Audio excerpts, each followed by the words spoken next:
Why is it that some artists become millionaires while other artists struggle to sell a single painting? If you think that talent is all it takes to make it as an artist, I hate to break it to you, but that's not the full story. Today we're breaking down what it takes to make it as an artist and whether the system is built for or against independent artists. Is the art world rigged? So there are gatekeepers to the industry. And who are these gatekeepers? They are the galleries, the institutions, and even the collectors that make up the art industry. And these gatekeepers are there to help bridge the gap between the artists and the collectors.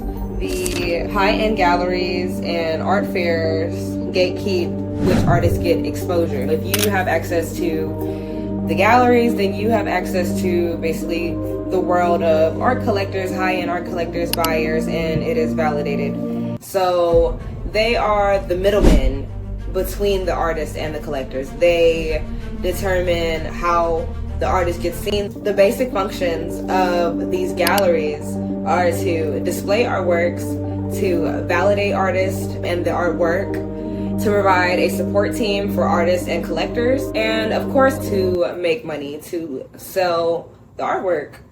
Getting into galleries requires connections. You cannot just walk into some high-end gallery, even if your art is amazing. You can't just walk in and, be like, hey, owner of this gallery, look at my art, I want you to put it on my space, look how good it is. Let me show you on my phone how good this art is, and hopefully, they'll just put it... Or show you my portfolio. You can do that.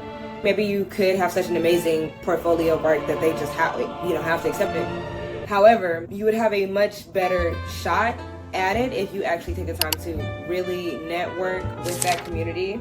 And in order to get past this gatekeeper, you gotta remember, the gatekeepers are just people. However, you have to put yourself in the position to be in the room with those people or to be talked about to those people. That means going to gallery shows. That means being in the room. That means talking and shaking hands with the right people, rubbing shoulders with the right people, and building those connections. You should be able to get close enough to the right people that you have their contact, their phone number, things like that. And if that is out of your comfort zone, I would just say you're gonna have to step out of your comfort zone, honestly, because the only way that you're gonna be able to get past those gatekeepers, if nobody knows who you are, is to get them to know who you are. They're only letting in people that they know, people that they rock with. It's all about building those connections. Branding. People buy into the artist, not just the art. For example, Banksy's work will sell for millions of dollars, while similar street artists may struggle to sell. It is almost impossible to determine the value of a piece of art based on looking at it alone. What galleries or museums have bought your work? Is your work selling? What galleries or what people have you sold to in the past? Is it entering the auction market? Have you sold to a celebrity? Have you sold to a high-end collector? Who have you sold to? Who has this art been bought by before? Who owns it now? If you know all of that, then that will inform you greatly on how much this work could potentially sell for, who would potentially buy it, and what potential it has in the art market. You have to think from the perspective of these gatekeepers. You could look at a piece of artwork and think it is a $1 million piece of art, and then discover that it is a forgery. Nothing would change about that painting. It would still look the same. It would still be the same color, the same composition. Everything about it would be the same physically, but it would completely diminish in value if you knew that it was a forgery. If you knew that your designer bag was a fake, it would completely take away all of that perceived value. That brand name is what separates a Nike from a knockoff. It's just that brand recognition, and it raises the question of, does talent actually matter? I could be just as talented, right, as Picasso or Andy Warhol or Basquiat or Banksy or any other super known artist, but without that brand recognition, without that name, it doesn't mean too much. What successful artists do differently? Key strategies would be strategic networking. So they are going to gallery events, they are going to shows, they are popping up, they are rubbing shoulders with the right people, meeting people, shaking hands, introducing themselves, just becoming acquainted with the other people in the industry. So they are becoming a familiar face. So that way, when those galleries see them apply for an opportunity, or they see a proposal from that artist, it's already a recognizable name because they're gatekeepers and because they show a lot of favoritism to who they know. So you want to become one of those favorable people that they know. And that's how you basically become a nepotism baby. Like, you become their friend, essentially. And it doesn't need to be fake, or it should be authentic. It should be through this artist genuinely connecting with this gallery, seeing the value and actually fitting into that space without being already established and known. You are making yourself known. You're making the people in those spaces aware of who you are. Successful artists also are great at creating hype. They do limited drops and create controversy and storytelling to make their art more desirable.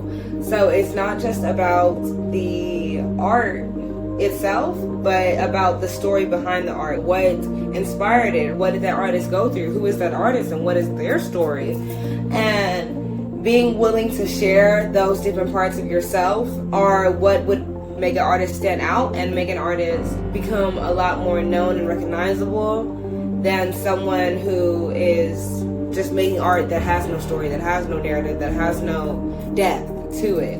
And then also luxury pricing, okay? Pricing your art as an investment and not just as a product. A lot of people can get caught up in thinking about the affordability of an art piece rather than thinking about the value of it, an asset that appreciates in value and as a luxury item that really is a luxury. It is something that is not a necessity. And so think of the fact that you're marketing to people who would purchase something expensive for the luxury of having it and not just for the practicality of it. And with that in mind, you're thinking of how to position yourself in such a way that you are attractive to those types of buyers. A great example of this would be Basquiat and how his career took off after partnering with Andy Warhol, and just that position, how that positioned him in the eyes of those buyers and those collectors. Can you succeed without playing the game? Every artist's path is different, and there is no set specific way for artists to be or for artists to show their work. You can really do whatever you want. That's the beauty of being an artist. We went over the basic functions of a gallery, which were to display works, validate those artworks, provide a support team for artists and collectors, and also to make sales. All of those things can be done without a gallery at all. However, it's going to be at a hefty cost to the artist, costing them a lot more time and a lot more money. For example, if an independent artist wanted to have a venue space, they would probably have to come out of pocket or maybe try to find some type of grant opportunity or something to be able to afford the space, or they would most likely end up doing more smaller pop-up events and things like that, so that way they could afford to come out of pocket and pay for wherever they're hosting their artwork for an event, rather than doing a permanent setup where they are committing to that high rent cost. And most artists just want to focus on making the art the best it can be, making the highest volume of art, but they will have to put on a lot of other hats and invest their time and their money in a lot of other buckets than just purchasing art supplies and painting or creating.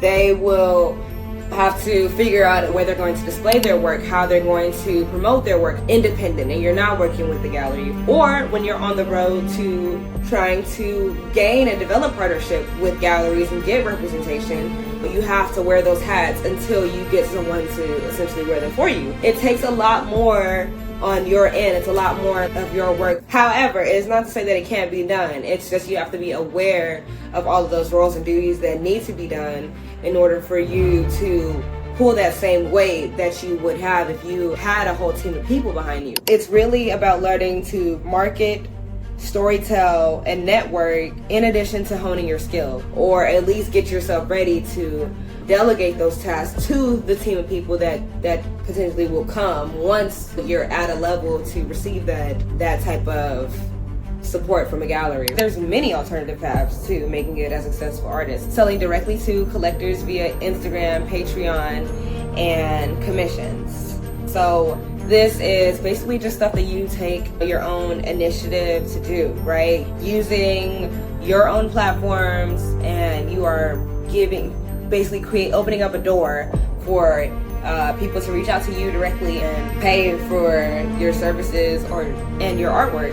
Also, focusing on creating your own art movement or niche, right? So the more unique and different you are, the more you're gonna stand out on social media and things like that. And creating your own wave and just honing in on what makes your art different is also gonna be a powerful way to go about choosing an alternate route than the galleries, because a lot of galleries are looking for specific types of art or specific things that fit into what they're looking for in their space. And so if you are breaking a whole lot of barriers within your practice, that's going to set you apart on social media, and that's going to set you apart really just in general, just as an artist, and be a major asset. Above all, if you want to make it and become a successful artist, you do need to have a large volume of work. You need to create as much as you can. You need to let that shit pour from your soul. Make as much work as possible, as much volume as possible. When you think of artists like Picasso, like Andy Warhol, Chris Brown, or Future, these are people who have worked so hard to make catalogs and catalogs of work, you know what I mean? Hundreds, thousands of pieces of work, and just put it out there and push it out there as much as they can, right? Whether it was through an institution or not, they were gonna be putting that work out there at maximum capacity and as much as they can. And I know we live in a time that encourages people to produce content, make content, produce, and that can lead to so much burnout.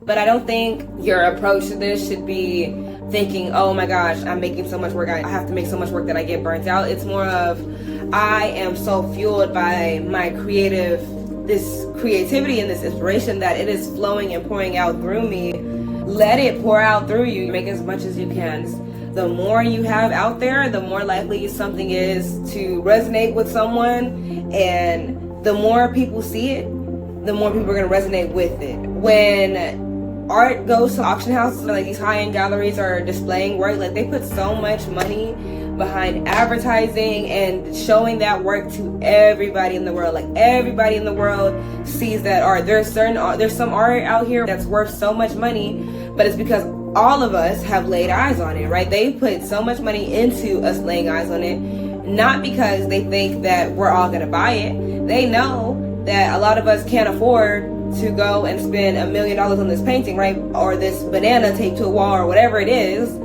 However, they know that we are creating the buzz. We, the collective, the people, are creating that buzz that's in our recognition, us knowing about it and us seeing it over and over again, and being flooded with imagery or advertising or posts or whatever about the work. That is what is going to create that buzz, and that's what's going to get people talking about it, because it's everywhere, it's unavoidable, right? So you want to be unavoidable. You want to create such a volume of work that people cannot help but notice. People will be in awe of the amount of work, the amount of dedication that you put into your work, okay? And that will show. And when you show up to those spaces, when you go out and you network, when you go out and you talk to people and you go to gallery events and you put yourself in those right positions, you will be ready because you have created this volume of work. You will be ready because you've taken the time to prepare, to master your craft, and you will have something, to show. You'll have something to talk about. But if you just go in and you haven't, taken the time to build connections, to build relationships with the people, and build yourself as an artist, build your name, nobody's gonna take you serious because it's obvious that you're not taking, yourself that serious, right? You don't want to focus too much on what you can't control, or you don't want to dwell and harp on what you can't control. I cannot control the gatekeepers of the industry. And so I have to focus on producing the most high quality volume of work and positioning myself the way I want to be presented. I'm putting myself in that position. I'm creating the volume of work. I'm mastering my craft so that I can, I guess, be deemed worthy of success in the industry, right? That's what we all want. Should artists take the traditional route and just work with galleries or try to go to those spaces? Or should we focus on taking matters into our own hands more? And I think a lot of us are taking matters into our own hands more just because we have to start there. But maybe not even choosing to go the route of, let me do this so I can work with a gallery. Let me do this so I can work for myself instead. Maybe let me do this so that I can bypass that middleman of the gallery, and I don't have to work with the gallery. I don't have to. If you build enough, there are artists that have bypassed galleries. What do you think? Should artists just stick to the traditional role? Should they seek out gallery opportunities? Should they actually do more independent stuff? And do you think that we should maybe be going against these gatekeepers and forging our own paths more? That way we're not leaving it in the hands of these institutions, but really taking our own power back and doing what we can to support one another. I think a lot of galleries don't see it feasible to take on new and emerging artists, or to go out their way to look for them and to invest in them. And I think that a lot of artists have to really prove themselves through creating that high volume of work, or through their own social media leveraging and networking to put themselves in that position. Drop a comment and subscribe if you would like to see more videos on art, business, and creativity.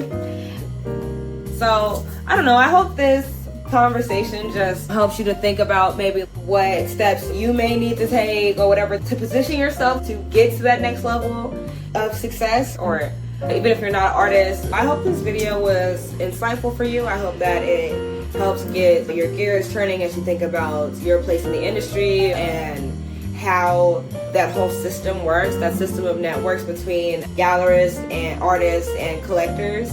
Much love.